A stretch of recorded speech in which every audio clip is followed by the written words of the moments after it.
Hello అండి, అందరికీ నమస్తే అండి. ఈరోజు అయితే కార్న్ వడ ఎలా చేసుకోవాలో చూసేద్దాము. చాలా ఈజీగా చేసుకోవచ్చు, 10 మినిట్స్లో అయిపోతుంది. పిల్లలు స్కూల్ నుంచి రాగానే కూడా త్వరగా ఫాస్ట్గా చేసి పెట్టేయచ్చు. ఫస్ట్ అయితే కార్న్స్ అయితే ఈ విధంగా తీసుకోవాలి. వీటిని అయితే ఇలా సపరేట్ చేసుకుని పెట్టుకున్నాను. దీన్ని అయితే మనం ఒక మిక్సీ జార్లో అయితే వేసుకోవాలి. వీటన్నిటిని గ్రైండ్ చేసుకోవాలి. కొంచెం బరకగా గ్రైండ్ చేసుకోవాలండి, మరీ పేస్ట్ కింద చేసుకోకూడదు, మరీ మెత్తగాని.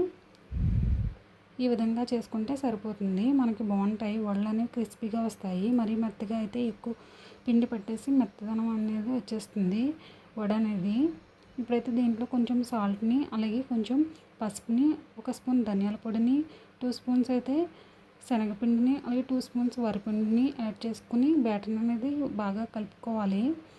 ఈ విధంగా కలుపుకున్న తర్వాత ఇప్పుడైతే కరివేపాకు, కొన్ని ఆనియన్స్, పచ్చిమిర్చి, కారానికి తగ్గట్టు యాడ్ చేసుకోండి, చిన్న అల్లం ముక్కను.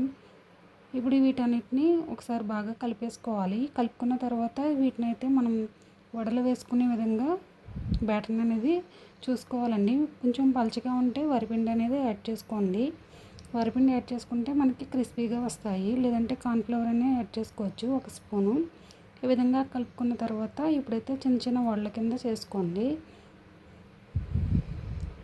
మనకి మరీ పలుచగా ఉంటే చూసుకుని యాడ్ చేసుకోండి వరిపిండి అనేది. చూస్తున్నారు కదా, ఈ విధంగా అయితే మనకి వడ అనేది విరిగిపోకుండా వస్తుంది. ఇప్పుడు ఆయిల్ అనేది బాగా హీట్ ఎక్కిన తర్వాత ఇప్పుడు ఫ్రై చేసేసుకోవడమే. ఇలాగా కొంచెం ఫస్ట్ అయితే అటువైపు 1 సైడ్ కాలిన తర్వాత రెండో సైడ్ అనేది తిప్పుకోవాలి. ఈ విధంగా 2 సైడ్స్ బాగా ఫ్రై చేసుకోవాలి ఈవెన్గాని, గోల్డెన్ బ్రౌన్ కలర్ వచ్చేంత వరకుని టర్న్ చేసుకుంటూ.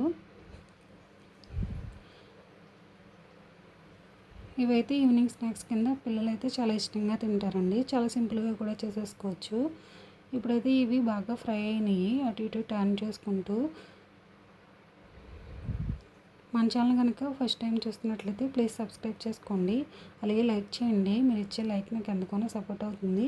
ఇప్పుడైతే వీటినైతే ఇలా ఫ్రై అయిన తర్వాత బౌల్లోకి తీసేసుకోవడమే. చూస్తున్నారు కదా, కార్న్ వడ వేడివేడిగా సర్వ్ చేసుకుంటే చాలా టేస్టీగా ఉంటుంది. ఈవినింగ్ స్నాక్ అయితే రెడీ అయిపోయింది. దీన్ని టమాటా సాస్తో అయినా, లేదంటే రెడ్ చట్నీతో అయినా తీసుకుంటే చాలా బాగుంటుంది. ఓకే అండి, థ్యాంక్స్ ఫర్ వాచింగ్.